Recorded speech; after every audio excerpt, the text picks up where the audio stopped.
एक गांव में एक बुढ़िया रहती थी। इसका एक कामचोर बेटा था। शेखी बघारने में बहुत माहिर था। इसको शेख चली के नाम से पुकारा जाता था। बुढ़िया मेहनत मजदूरी करके अपना और अपने बेटे का पेट भरती थी।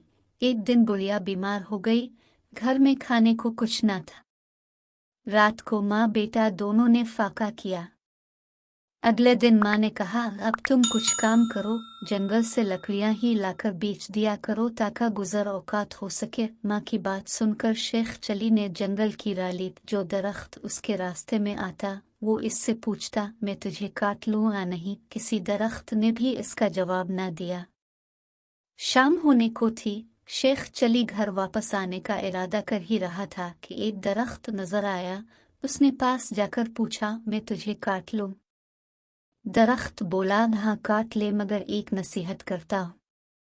मेरी लकड़ी से पलंग बनाना और बादशाह के दरबार में ले जाना। अगर बादशाह उसकी कीमत पूछे तो कहना कि पहले 1-2 रातें इस पर सोए, फिर अगर मुनासिब समझे तो खरीदे। शेख चली ने दरख्त की हिदायत के मुताबिक इससे लकड़ियां काट कर पलंग तैयार किया और बादशाह के दरबार में पहुंचा।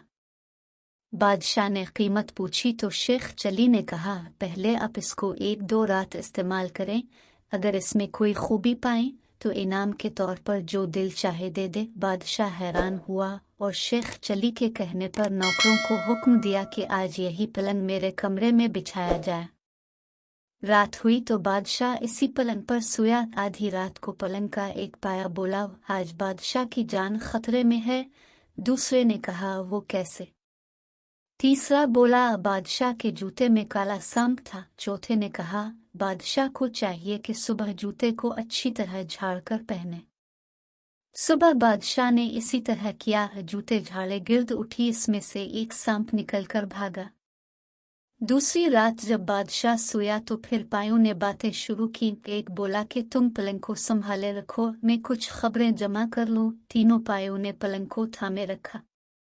जब चौथा वापस आया तो उसने खबर सुनाई कि बादशाह का वजीर साजिश करके बादशाह को खत्म करने के बारे में सोच रहा है।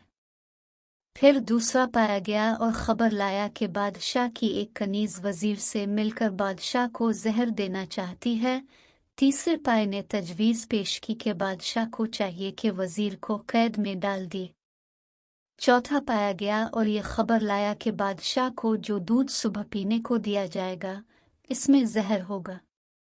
बादशाह ये सब कुछ सुन रहा था। सुबह उठकर जब उसे दूध दिया गया तो इसने ना पिया बल्कि एक बलि को पिला दिया। बलि इसे पीते ही मर गई। तहकीक करने पर बादशाह को पता चल गया कि वाकई इसका वजीर और कनीज दोनों मिलकर उसकी जिंदगी खत्म करना चाहते हैं। बादशाह ने अपनी कनीज और वजीर दोनों को कैद में डाल दिया। बादशाह ने शेख चली को बुलाया और बहुत इनाम दिया। शेख चली अब मालदार हो गया। बादशाह के दरबार में उसकी इज्जत होने लगी और दोनों माँ बेटा बड़े आराम की जिंदगी बसर करने लगे।